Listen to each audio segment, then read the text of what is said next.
سبيل الدموع سبيل مريح تنهدى يا صاحي كي تستريح وبث الدعاء.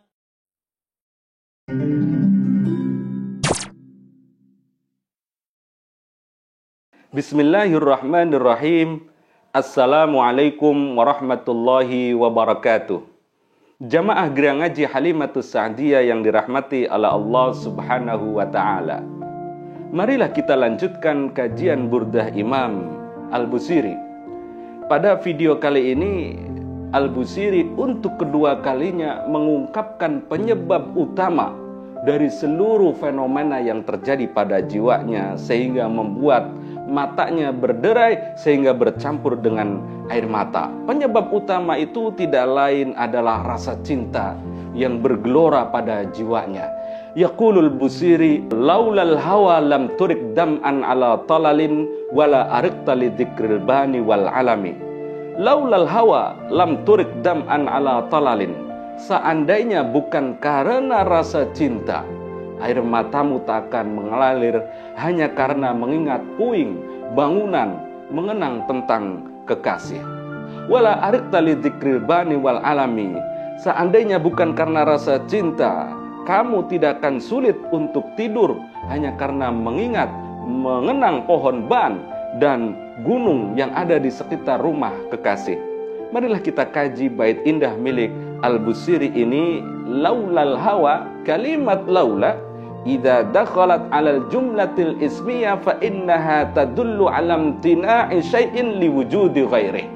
Dalam kajian nahwu, dalam kajian sastra Arab balaghah, kalimat laula jika masuk kepada jumlah ismiyah maka akan memberikan makna alam tina'i syai'in, yaitu tercegahnya sesuatu karena ada sesuatu lain yang ada di dalamnya. Ma'nahu laula wujudu hadzal hubb lam turik dam'an.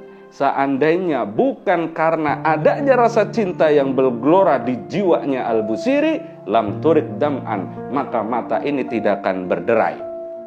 Kemudian kalimat hawa, ma makna al-hawa?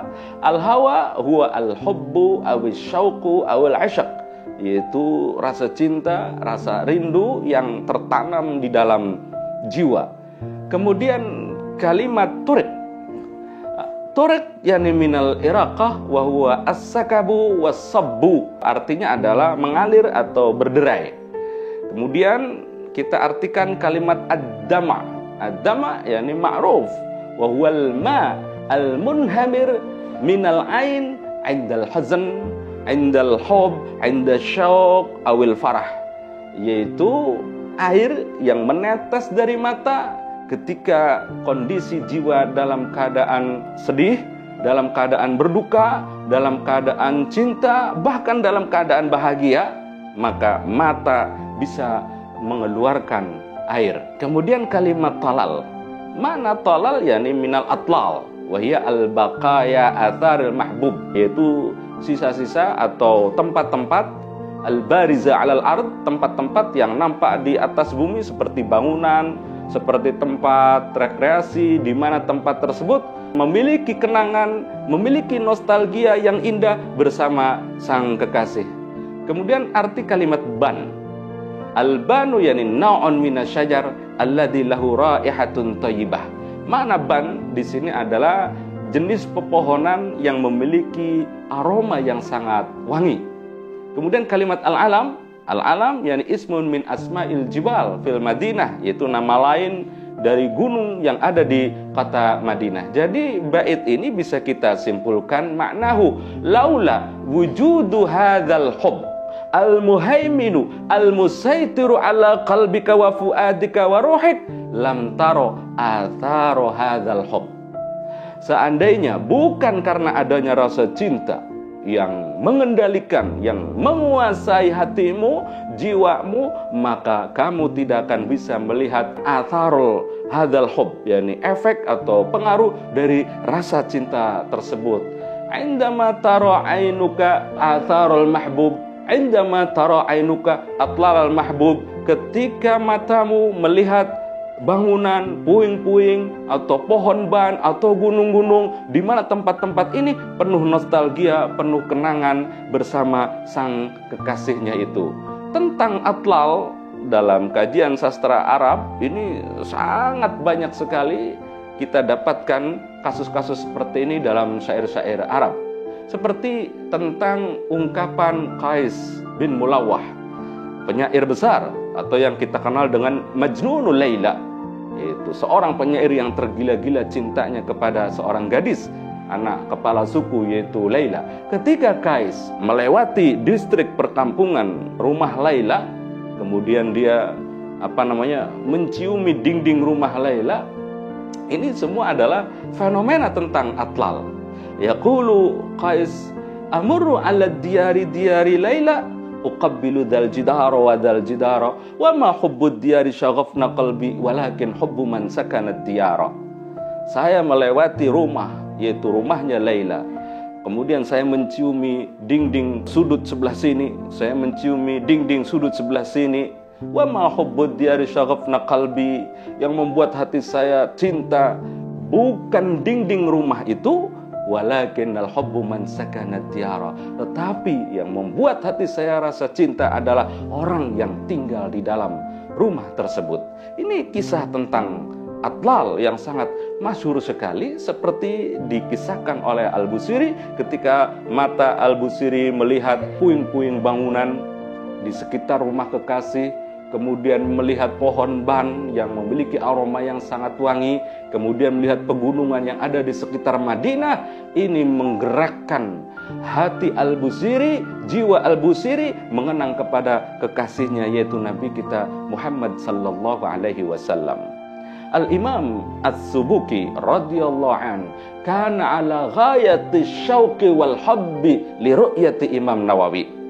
Dikisahkan Imam As-Subuki radhiyallahu an rahimahullah, beliau ini seorang qadil qudat di Mesir. Perlu diingat ketika menyebut nama As-Subuki, ada As-Subuki ayah yang bernama Taqiyuddin As-Subuki. Ini qadil qudat, alim, karyanya juga sangat banyak sekali, pembela mazhab Imam Syafi'i dalam usul fiqh, dalam kajian fiqh sangat terkenal sekali. Kemudian ada As-Subuki anak, yaitu namanya Tajuddin As-Subuki. Beliau juga qadil qudat, seorang hakim yang melanjutkan jabatan ayahnya ketika ayahnya Taqiyuddin As-Subuki sudah meninggal dunia, digantikan oleh anaknya yaitu Tajuddin As-Subuki. Beliau juga alim, umurnya masih muda, wafat muda, karyanya sangat banyak sekali. Di antaranya kitab Al-Ashbah wan Nadhair, Jam'ul Jawami', kemudian Tabaqatus Syafi'iyatul Kubra.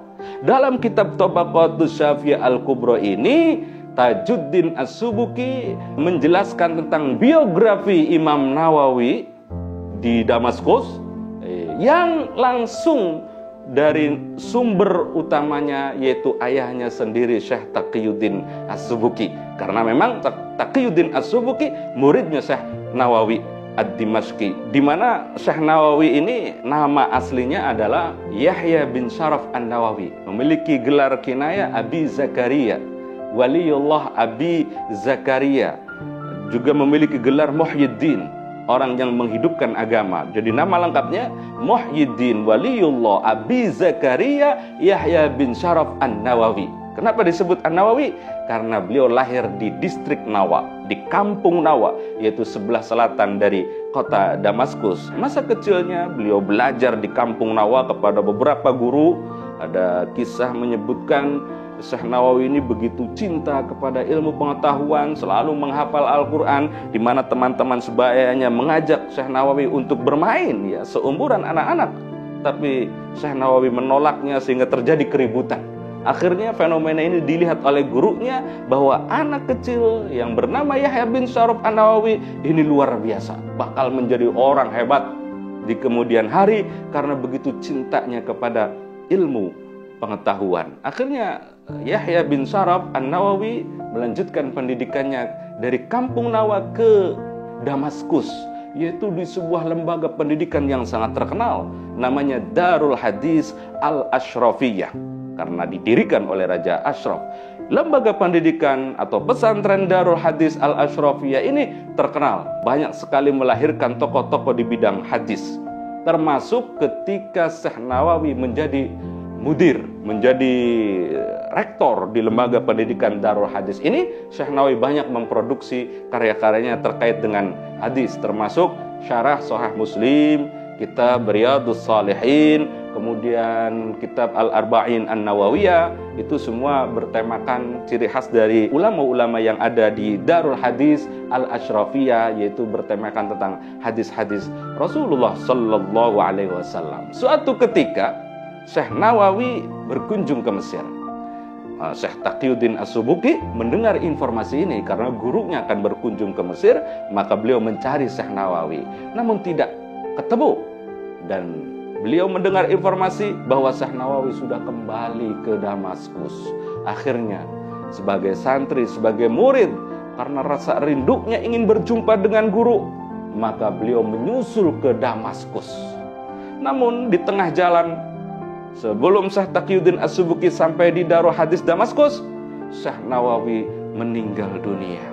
Sebelum meninggal dia berpesan supaya dikubur nanti di kampung Nawa. Akhirnya beliau kuburannya sekarang yaitu di distrik Nawa, bukan di Darul Hadis di Damaskus. Sesampai di Damaskus, Syekh Taqiyuddin As-Subuki ketika sampai di Darul Hadis, beliau tidak menjumpai gurunya. Akhirnya beliau bertanya kepada murid-murid yang ada di Darul Hadis, aina makanu Syekh Nawawi hina yadrus, di mana tempat mengajarnya Syekh Nawawi? Qila, ada yang mengatakan kana yadrusu fi hadzal mawdi', beliau ketika mengajar duduk di tempat ini. Akhirnya Syekh Taqiyuddin As-Subuki akhraja jubbatahu wa imamatahu, beliau melepaskan jubahnya, melepaskan imamahnya, lalu beliau menciumi tabarukan, menciumi tempat yang dulu gurunya yaitu Syekh Nawawi duduk di tempat itu. Lalu Taqiyuddin As-Subuki menyenandungkan puisinya, wa fi daril hadithi latifu ma'nan ala bustin laha asbu wa awi hasa, atau la'alli an amussa bihurri wajhi makanan massahu qadamun Nawawi. Wa fi daril hadis latifu ma'nan, di Darul Hadis ini ada makna, ada nostalgia yang tersendiri.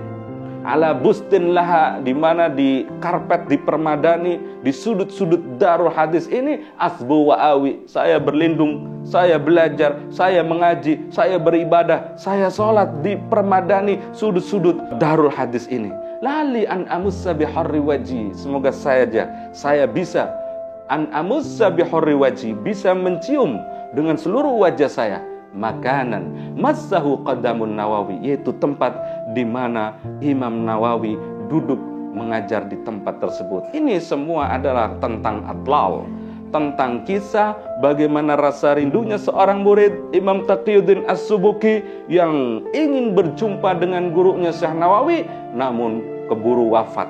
Akhirnya tidak menjumpai, yang dia lihat adalah atlal, yaitu bekas-bekas kekasih, tempat mengajarnya, tempat duduknya.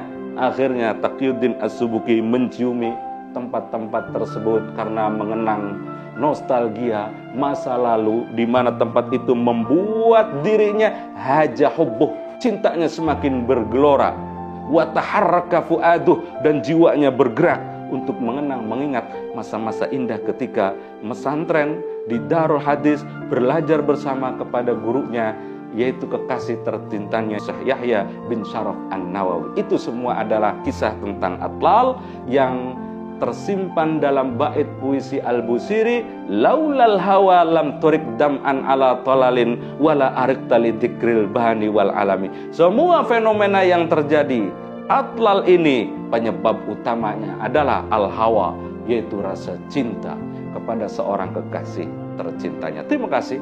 Assalamualaikum warahmatullahi wabarakatuh. سبيل الدموع سبيل مريح تنهدى يا صاحي كي تستريح